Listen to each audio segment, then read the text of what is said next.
बिस्मिल्लाहिर्रहमानिर्रहीम। अस्सलाम वालेकुम डियर स्टूडेंट्स, मैं हूं आपका biology instructor Ubaidur Rahman bag.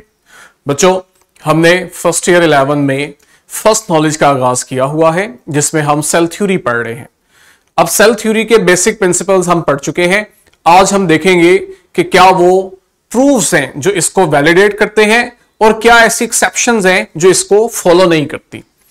Start में हम वैलिडेशन से अगर स्टार्ट करें तो आपके पास हमारे पास कुछ एक्सपेरिमेंटल प्रूफ्स हैं आज, जिनसे हम सेल थ्योरी को सही साबित करते हैं। फॉर एग्जांपल, आज यह बात मुमकिन है कि हम सेल्स की कल्चरिंग करवा सकें। सेल कल्चरिंग में क्या होता है, हम लिविंग ऑर्गेनिज्म के टिश्यू से सेल्स को आइसोलेट करते हैं और इन सेल्स को आर्टिफिशियल मीडियम के अंदर, जहां हमने हर वो न्यूट्रिएंट दिया होता है जो इन्हें ग्रो करने के लिए जरूरी होता है, सेल्स इसमें ग्रो करते हैं, रेप्लिकेट करते हैं, अपनी तादाद बढ़ाते हैं। तो ये जो आपको सेल कल्चर हासिल हो रहा है, ये इस बात का सबूत है कि सेल जो है ये एक इंडिपेंडेंट यूनिट है। ये इंडिपेंडेंटली सरवाइव कर सकता है अगर इसे कंडीशन सूटेबल मिले। कैसे? ये अपने अंदर होम्योस्टेसिस को मेंटेन करता है। जो जो इसकी रिक्वायरमेंट है, ये अपने एनवायरमेंट से वो चीजें लेके खुद को मेंटेन कर रहा होता है और साथ ही साथ अपने एनवायरमेंट को रिस्पॉन्ड भी करता है। तो सेल थ्योरी भी तो हमें यही कहती है कि आपके जो सेल्स हैं ये basic structural and functional unit of life हैं। तो सेल कल्चरिंग इस बात का आज वाज़ेह सबूत है। दूसरा एक्सपेरिमेंट जो सेल थ्योरी से ही रिलेटेड है और इसकी बहुत ज्यादा सिग्निफिकेंस है, वो लॉइस पास्चर का एक्सपेरिमेंट है। बच्चों, लॉइस पास्चर उस टाइम का साइंटिस्ट है जब आम लोगों के अंदर एक थ्योरी थी, थ्योरी ऑफ स्पॉन्टेनियस जनरेशन। ये बहुत मानी जाती थी। थ्योरी ऑफ स्पॉन्टेनियस जनरेशन कहती है कि जो लिविंग थिंग्स हैं ये नॉन लिविंग थिंग्स से भी अराइज कर सकती हैं। जरूरी नहीं है कि सिर्फ living thing he living thing को वजूद दे। अगर आपके पास कहीं पे गला सड़ा गोश्त रखा हुआ है तो आप देखते हो कुछ दिन के बाद उसके ऊपर कीड़े मकोड़े ग्रो करना शुरू कर देते हैं, मैगट्स ग्रो करना शुरू कर देते हैं। अब मीट तो डेड चीज है, तो कैसे ये एक लिविंग थिंग को वजूद में लाती है। लोग इस चीज को एग्जाम्पल के तौर पे देते थे कि भाई स्पॉन्टेनियस जनरेशन की जो थ्योरी है ये सही है। जब हमने एक्सपेरिमेंट्स किए तो हमें पता लगा कि अगर आप उस जार का जिसके अंदर ये मीट का पीस पड़ा हुआ है, अगर आप उसका ओपनिंग माउथ क्लोज कर देते हो कॉर्क के साथ या कपड़ा बांध के, दोनों सूरतों में आप देखते हो कि आपका जो मीट है वो अंदर प्रिजर्व रहता है। ठीक है, दोनों केसेस में आप देख रहे हैं कि किसी किस्म के इंसेक्ट्स यहां पे ग्रो नहीं किए।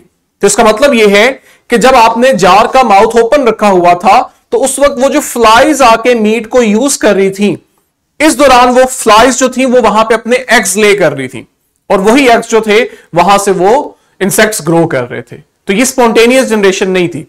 इसका जो बेहतरीन सबूत था वो लॉइस पास्चर ने दिया। लॉइस पास्चर ने क्या किया, एक एस शेप की फ्लास्क ली जिसकी एक लॉन्ग नेक थी। अब ये जो लॉन्ग नेक है ना, इसकी बड़ी सिग्निफिकेंस है इस एक्सपेरिमेंट के अंदर। फ्लास्क के अंदर लॉइस पास्चर ने एक लिक्विड मीडियम लिया हुआ है जिसे हम ब्रोथ कहते हैं, इसीलिए हम लॉइस पास्चर के एक्सपेरिमेंट को ब्रोथ एक्सपेरिमेंट का नाम भी देते हैं।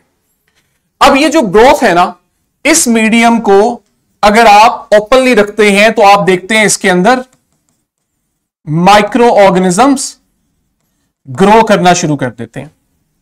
लॉइस पास्चर ये करता था कि वो अपने एक्सपेरिमेंट के स्टार्ट में हीट अप्लाई करता था और हीट अप्लाई करके इस ब्रोथ को स्टेरिलाइज करता था ताकि इसके अंदर अगर किसी किस्म के माइक्रो ऑर्गेनिजम्स हैं तो वो किल हो जाए, ब्रोथ जो है वो किसी किस्म की लाइफ से फ्री हो जाए। अब जब वो इस फ्लास्क को जिसमें ब्रोथ स्टेरिलाइज है इसको ओपनली एयर में रखता है तो वो देखता है कि कुछ टाइम के बाद भी इस फ्लास्क में किसी किस्म के बैक्टीरिया ग्रो नहीं करते। और इसकी वजह वो ये देता है कि जो फ्लास्क का माउथ है ये बहुत नैरो है और कर्व्ड है। ठीक है, जो इसकी ओपनिंग है एक तो वो बहुत तंग है ताकि हवा आराम से उसी जगह से थोड़ी हवा गुजरे, बहुत ज्यादा हवा ना गुजर सके, और दूसरी चीज वो कर्व्ड है, एस शेप के अंदर है। इससे होता यह है कि जब फ्लास्क के अंदर एयर एंटर होती है तो हमें मालूम है कि एयर में माइक्रो ऑर्गेनिज्म होते हैं, बैक्टीरिया होंगे। अब ये जो एयर है ये डायरेक्ट ब्रोथ तक नहीं जा सकती। ये क्या करती है, ये फ्लास्क की वॉल को हिट करती है। जब ये एयर फ्लास्क की वॉल को हिट करती है तो इसके अंदर जो जर्म्स हैं, बैक्टीरिया हैं, वो वॉल के साथ अटैच हो जाते हैं और एयर जो है वो आगे पास कर जाती है। एयर जब आगे पास करती है तो आगे फिर एक और कर्व आता है, यहां पे दोबारा एयर जो है वो स्ट्राइक करती है और वो जो थोड़े बहुत भी माइक्रो ऑर्गेनिज्म रह गए थे वो यहां पे फ्लास्क की वॉल के साथ अटैच हो जाते हैं और एयर जो है वो कंप्लीटली फिल्टर होके आ जाती है ब्रोथ के अंदर। अब एयर जब फिल्टर होके ब्रोथ तक आ रही है तो आप देख रहे हो उसके अंदर किसी किस्म के बैक्टीरिया ग्रो नहीं कर रहे, यहां पे स्पॉन्टेनियस जनरेशन नहीं हो रही। इसके बरक्स पास्चर ये करता है कि नेक्स्ट एक्सपेरिमेंट में पहला स्टेप सेम ही रखता है, हीट अप्लाई करता है, ब्रोथ को स्टेरिलाइज करता है। हां, लेकिन आगे जो फ्लास्क है ना उसको ब्रेक कर देता है, उसका जो अगला नेक शेप रीजन है वहां से उसे ब्रेक कर देता है।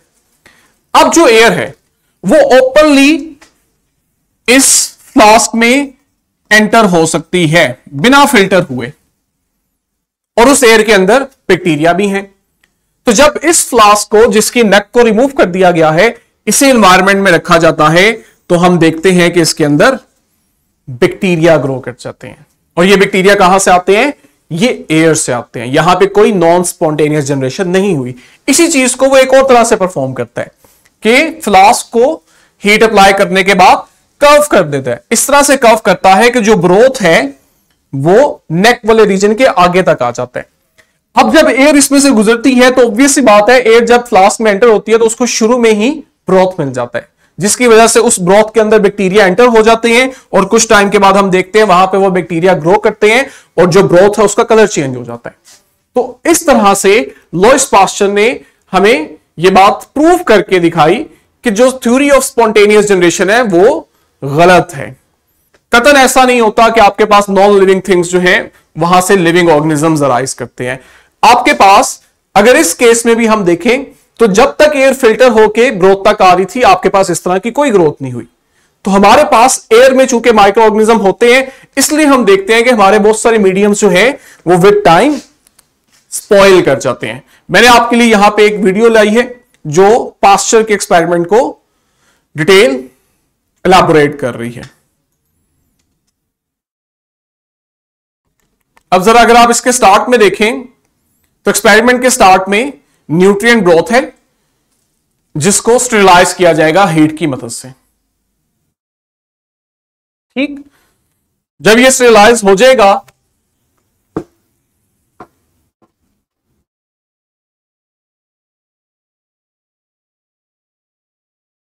तो इसमें से वो एक फ्लास्क जो है उसकी नेक को रिमूव कर देगा। अब दोनों ही फ्लास्क जो है इसमें एयर ट्रेवल कर सकती है। हां, एक्सपेरिमेंट 1 के अंदर जो एयर है वो ओपनली डायरेक्ट ब्रोथ तक जा रही है, जबकि एक्सपेरिमेंट 2 के अंदर एयर डायरेक्टली ब्रोथ तक नहीं जा रही बल्कि वो एक कर्व नेक से होती हुई जा रही है जहां वो फिल्टर होती जाएगी। तो हम देखेंगे कि विद टाइम क्या होगा। अब देखो एक्सपेरिमेंट 2 के अंदर जो एयर है उसमें मौजूद डस्ट और माइक्रोब्स जो है वो फिल्टर हो गए हैं और एयर आगे प्योर होके जा रही है, जिस वजह से हमने देखा कि एक्सपेरिमेंट 1 के अंदर जो ब्रोथ है वो तो स्पॉइल होगा, उसका कलर तो चेंज होगा, लेकिन जो एक्सपेरिमेंट 2 के अंदर ब्रोथ है आपका वो बिल्कुल वैसा ही नॉर्मल रहेगा। तो ये असल में लुईस पास्चर का एक सिंपल सा एक्सपेरिमेंट था जिसपे उसने थ्योरी ऑफ स्पॉन्टेनियस जनरेशन को नलिफाई किया था और इसकी तारीख में बहुत अहमियत है। लास्ट में अगर हम देखें तो आज बायोलॉजी बहुत एडवांस हो चुकी है, हमारे पास बहुत सी एडवांस टेक्नोलॉजीज आ चुकी हैं, मॉडर्न टेक्नोलॉजीज आ चुकी हैं जिनमें इमेजिंग टेक्नोलॉजी भी है, जिसमें हम क्या करते हैं कि मॉलिक्यूलर बायोलॉजी के अंदर हम डीएनए के स्ट्रक्चर को डिटेल स्टडी करते हैं। और जब हम डीएनए का स्ट्रक्चर स्टडी करते हैं तो उस दौरान हम इसकी रेप्लिकेशन भी देखते हैं कि किस तरह डीएनए जो है जब सेल डिवाइड कर रहा होता है तो पहले वो रेप्लिकेट करता है, अपनी क्वांटिटी बढ़ाता है ताकि सेल डिवाइड करे तो हर सेल के पास इक्वल अमाउंट में डीएनए जा सके। तो अगेन ये चीज आपको वेरीफाई करती है कि आपके पास नए सेल्स हमेशा पुराने सेल्स की डिवीजन से आते हैं, जो कि हमारी सेल थ्योरी भी कहती है। इसी तरह हम माइटोसिस की स्टेजेस को बहुत अच्छे से जानते हैं, साइटोकाइनेसिस की स्टेजेस को बहुत अच्छे से जानते हैं, सिर्फ इसलिए कि आज आपकी जो टेक्निक्स हैं वो बहुत एडवांस हो चुकी है। और हम एक्सपेरिमेंटली इन मॉडर्न टेक्निक्स की मदद से यह बात साबित कर सकते हैं कि जो नए सेल्स हैं वो हमेशा प्री एग्जिस्टिंग सेल से ही आते हैं। ठीक है, यहां पे मैंने आपके साथ जिफ अटैच की है। अगर आप जिफ को देखें तो आपको आइडिया होगा कि किस तरह से हम आज ये चीज विजुलाइज करते हैं कि एक पेरेंट सेल जो है ये डिवाइड करता है और डिवाइड करके दो डॉटर सेल बनाते हैं। अगर हम यहां से जिफ चलाएं तो हम क्लियरली इस प्रोसेस को विजुलाइज कर सकते हैं। ये देखें, ये दो सेल है, पेरेंटल सेल था एक जो डिवाइड किया साइटोकिनेसिस के दौरान और सिंपली हमारे पास एक से दो सेल बन गए। ये चीज हम 9th में पढ़ चुके हैं माइटोसिस के दौरान और हम इस चैप्टर के एंड पे भी डिटेल पढ़ेंगे। आगे है जी एक्सेप्शन। ठीक है, आज साइंस इतनी एडवांस है कि वो सेल थ्योरी को बैकअप कर रही है, लेकिन इसी एडवांसमेंट की वजह से हमने कुछ ऐसे स्ट्रक्चर्स भी एक्सप्लोर कर ली हैं जो सेल थ्योरी पे पूरा नहीं उतरते, जिसकी वजह से हम देखते हैं कुछ एक्सेप्शंस भी आती हैं, जिनमें बहुत प्रोमिनेंट वायरसेस हैं। वायरसेस जो है 9th क्लास में हमने पढ़ा था कि ये ए सेलुलर स्ट्रक्चर्स हैं। ठीक है, ए सेलुलर स्ट्रक्चर का मतलब है ये सेल से भी छोटा स्ट्रक्चर है और इसके अंदर ये फीचर है कि ये अपने होस्ट के अंदर अपनी कॉपीज जनरेट करता है, रेप्लिकेट करता है, जो कि एक लिविंग ऑर्गेनिज्म वाली चीज है। लेकिन चूंकि सेल से छोटा स्ट्रक्चर है, नॉन लिविंग बिहेवियर शो करता है आउटसाइड द होस्ट, इसलिए हम इसे लिविंग भी नहीं कहते। तो ये कहीं इन बिटवीन आ जाता है लाइफ के और डेथ के, या लिविंग और नॉन लिविंग के, ज्यादा अच्छा वर्ड है। ठीक है, सेल का भी नहीं बना हुआ। क्या चीज है? जब हम इसका स्ट्रक्चर देखते हैं तो हमें मालूम होता है कि ये सिंपली जेनेटिक मटेरियल है। वायरस में जो मेन चीज है वो इसका डीएनए या आरएनए जेनेटिक मटेरियल है, और इस जेनेटिक मटेरियल के अराउंड हम देखते हैं कि कोई ना कोई प्रोटीन कवरिंग है, प्रोटीन का कोट है जो उसको प्रोटेक्ट किए हुए है। तो सिंपल दो चीजें, प्रोटीन का कोट और उसके अंदर उसका जेनेटिक मटेरियल है।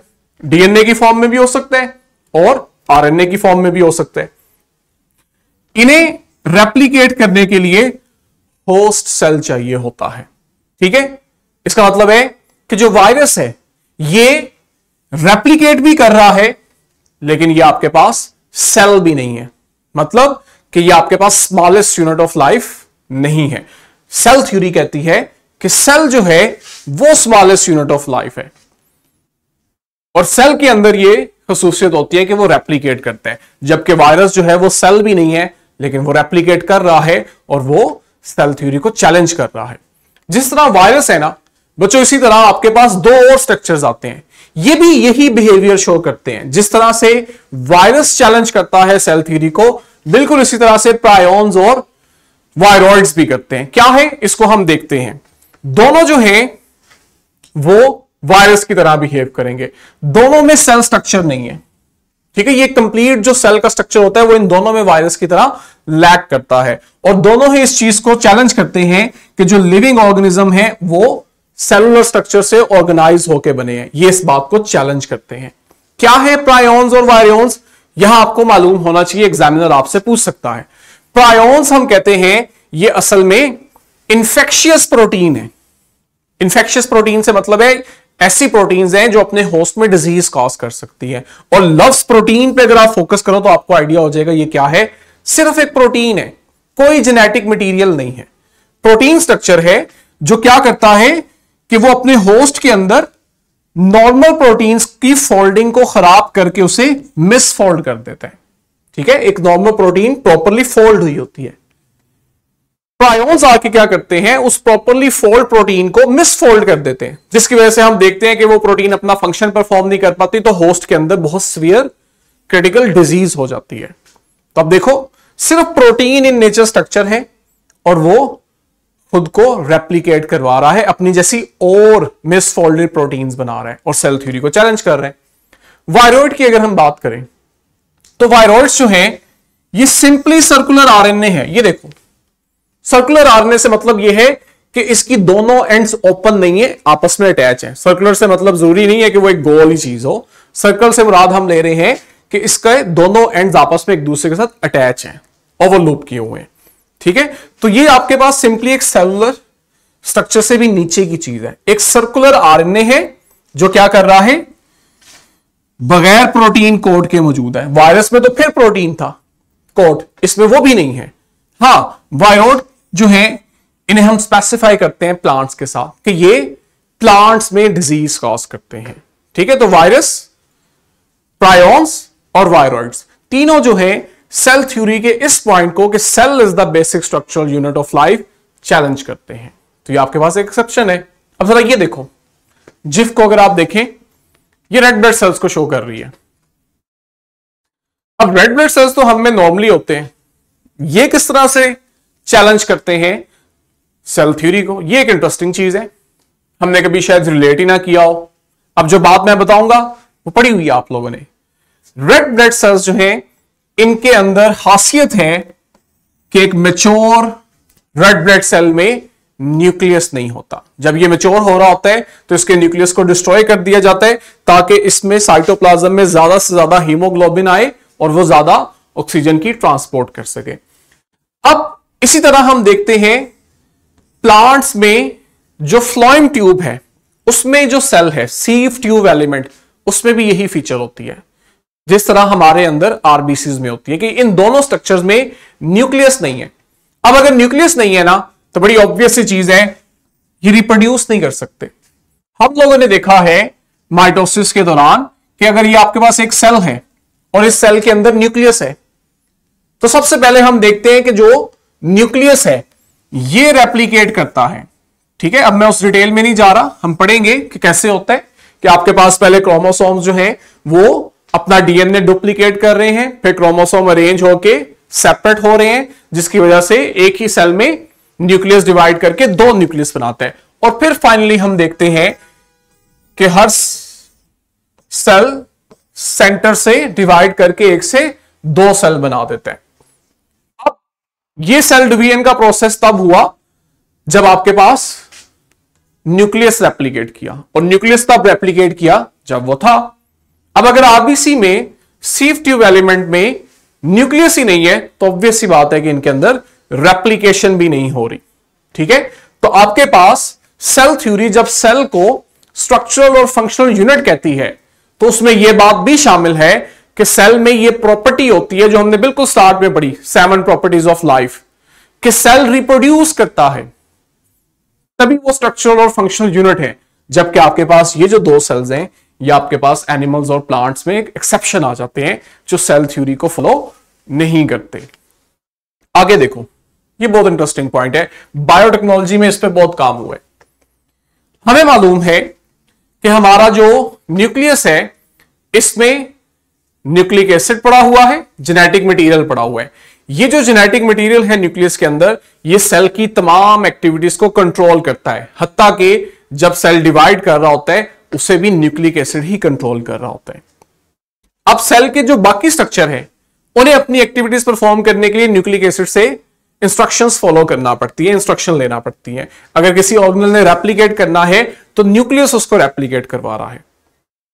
अब ट्विस्ट ये आता है कि एनिमल्स में माइटोकॉन्ड्रिया और प्लांट्स में माइटोकॉन्ड्रिया के साथ क्लोरोप्लास्ट, ये दो ऐसे स्ट्रक्चर्स हैं जिनके पास अपना डीएनए है। ठीक है, सेल में न्यूक्लियस के अंदर तो डीएनए है ही, इनका अपना डीएनए भी है। अब अपने डीएनए का मतलब है कि इन्हें खुद को मल्टीप्लाई करने के लिए, रिप्रोड्यूस करने के लिए सेल के डीएनए की इंस्ट्रक्शन लेने की जरूरत नहीं है। यह नहीं है कि आपके पास जो न्यूक्लियस में डीएनए जेनेटिक मटेरियल है वो आएगा और वो आके माइटोकॉन्ड्रिया क्लोरोप्लास्ट को इंस्ट्रक्शन देगा कि भाई अब सेल को तुम्हारी जरूरत है रेप्लिकेट कर जो, ऑल्दो कि इनकी इन्वॉल्वमेंट होती है। लेकिन अगर हम देखें कि जब एक स्ट्रक्चर के पास, एक ऑर्गेनेल के पास अपना डीएनए है तो वो इंडिपेंडेंटली रेप्लिकेट करेगा। जब भी उसे मल्टीप्लाई करना है अपने डीएनए की कॉपी बनाएगा, 1 से 2 डीएनए बनेंगे और वो स्ट्रक्चर रेप्लिकेट बन कर जाएगा। एक माइटोकॉन्ड्रिया से, एक क्लोरोप्लास्ट से 2 माइटोकॉन्ड्रिया और 2 क्लोरोप्लास्ट बन जाएंगे। तो ये जो चीज है कि सेल बेसिक यूनिट है, ये अपने अंदर तमाम एक्टिविटीज को कंट्रोल कर रहा है सेल थ्योरी के अकॉर्डिंग। अगर माइटोकॉन्ड्रिया और क्लोरोप्लास्ट अपने डीएनए की वजह से खुद इंडिपेंडेंटली रेप्लिकेट कर रहे हैं तो ये सेल थ्योरी में एक्सेप्शन है, ये सेल थ्योरी को कंट्राडिक्ट कर रही है। ठीक है, तो ये सेल थ्योरी को कैसे चैलेंज करते हैं कि सेल थ्योरी जो कहती है कि सेल असल में स्मॉलेस्ट यूनिट ऑफ लाइफ है और ये इंडिपेंडेंटली अपने फंक्शंस कंट्रोल कर रहा है और रेप्लिकेट कर रहा है, माइटोकॉन्ड्रिया और क्लोरोप्लास्ट अपने डीएनए से ये बात गलत साबित करते हैं। लास्ट में हमारे पास माइसीलियम है। अब सेल थ्योरी कहती है कि जो भी लिविंग ऑर्गेनिज्म है वो प्रॉपर नुमाया डिस्क्रीट सेल से बना है, कि उनमें पार्टीशन है, हर सेल एक से अलग है, एक से दूसरे से, और हर सेल के पास अपना अपना एक अलग न्यूक्लियस पड़ा हुआ है। माइसीलियम यहां पे आ जाते हैं एक्सेप्शन। माइसीलियम जो है ये फंजाई में होते हैं, फंजाई की बॉडी को कहते हैं। ये किस चीज की बनी होती है? Network of hyphae. ठीक है, जो फंजाई की बॉडी है हम उसे माइसीलियम कह रहे हैं, और माइसीलियम जो है ये हाइफी के नेटवर्क की बनी हुई है। हाइफी क्या चीज है? हाइफी आपके पास थ्रेड लाइक स्ट्रक्चर्स होते हैं। फंजाई में जो उसकी बॉडी है माइसीलियम, उसमें थ्रेड लाइक स्ट्रक्चर्स होते हैं जिन्हें हम हाइफी कहते हैं। अब कुछ फंजाई में जो हाइफी है ना, अगर हम इन्हें देखें तो हाइफी में आपको जगह जगह मल्टीपल न्यूक्लियस नजर आ रहे हैं। ये देखो, मैंने सर्कुलेट भी कर रहा हूं ताकि आपको वो अच्छे से विजुलाइज हो सके। अब ये एक हाइफी पड़ा हुआ है जिसमें प्रॉपर सेल डिवीजन की वजह से प्रॉपर पार्टीशन नहीं है, जिससे आप कह सको कि इसका इतना हिस्सा एक सेल है और ये वाला इसका दूसरा सेल है। पार्टीशन ना होने की वजह से मल्टीपल न्यूक्लियस जो है वो एक ही हाइफी में हमें नजर आ रहे हैं। तो ये हाइफी हमारे पास एक मल्टी न्यूक्लियर स्ट्रक्चर बनते हैं जिसमें आपके पास फुली डिवाइडेड सेलुलर सेक्शंस नहीं होते। ठीक है, जिसकी वजह से ये एक मल्टी न्यूक्लियर स्ट्रक्चर है और ये चीज सेल थ्योरी को कंट्राडिक्ट कर रही है। क्यों? क्योंकि आपके पास सेल थ्योरी क्लेम करती है लिविंग ऑर्गेनिजम्स जो है वो डिस्क्रीट नुमाया इंडिविजुअल सेल्स के मिलने से बनते हैं।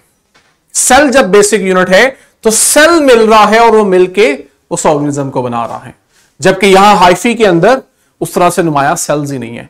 एक लार्ज स्ट्रक्चर है जिसके अंदर मल्टीपल न्यूक्लियस पड़े हुए हैं। तो ये आपके पास हमारे एसएलओ की यहां पे डिमांड पूरी हुई। स्टार्ट में हमने सेल की 7 प्रॉपर्टीज को एलैबोरेट किया और इसी टॉपिक में हमने दूसरा एसएलओ भी ऐड किया था जो सेल थ्योरी से रिलेटेड था। उसमें हमने सेल थ्योरी को वैलिडेट करना था और इसकी एक्सेप्शंस बतानी थी। तो आज के लेक्चर में हमने अपने दोनों एसएलओ को बुक के फर्स्ट नॉलेज में कवर कर लिया है। अब इसी के साथ बच्चों आप लोगों को वर्कशीट दी गई है। अगर याद हो आपको, मैंने बताया था कि हमारी बुक की फीचर है कि हम एसएलओ से जहां नॉलेज बना रहे हैं वहीं पे एक स्किल भी बनाते हैं। स्किल का मकसद ये होता है कि जो नॉलेज में आपने कंटेंट पढ़ा है उसको आप मजीद बेहतर अच्छे तरीके से कंसेप्चुअलाइज कर सको, और उसके लिए आपको बच्चों वर्कशीट स्किल शीट प्रोवाइड की जाती है जिसमें आप लोगों को बोर्ड के अकॉर्डिंग क्वेश्चंस दिए जाते हैं ताकि आप उनकी प्रैक्टिस करें और डेली के टॉपिक को डेली याद करें। आप लोगों को लिंक में क्यूआर कोड में इस वीडियो लेक्चर के साथ वर्कशीट और क्वेश्चन बैंक भी दिया जाएगा। ठीक है, आपका काम है कि इसकी प्रैक्टिस करो और आज के टॉपिक को अच्छे से याद करो। आप लोगों ने वर्कशीट को और क्वेश्चन बैंक को अटेम्प्ट करना है। कल आप मुझसे इस पे क्वेश्चन कर सकते हैं, फिर हम अपना नेक्स्ट टॉपिक स्टार्ट करेंगे। तो मैं उम्मीद करता हूं बच्चों आपको आज का लेक्चर बहुत अच्छे से समझ आया होगा। इंशाल्लाह नेक्स्ट लेक्चर में मिलेंगे नेक्स्ट वीडियो के साथ। तब तक के लिए अल्लाह हाफिज।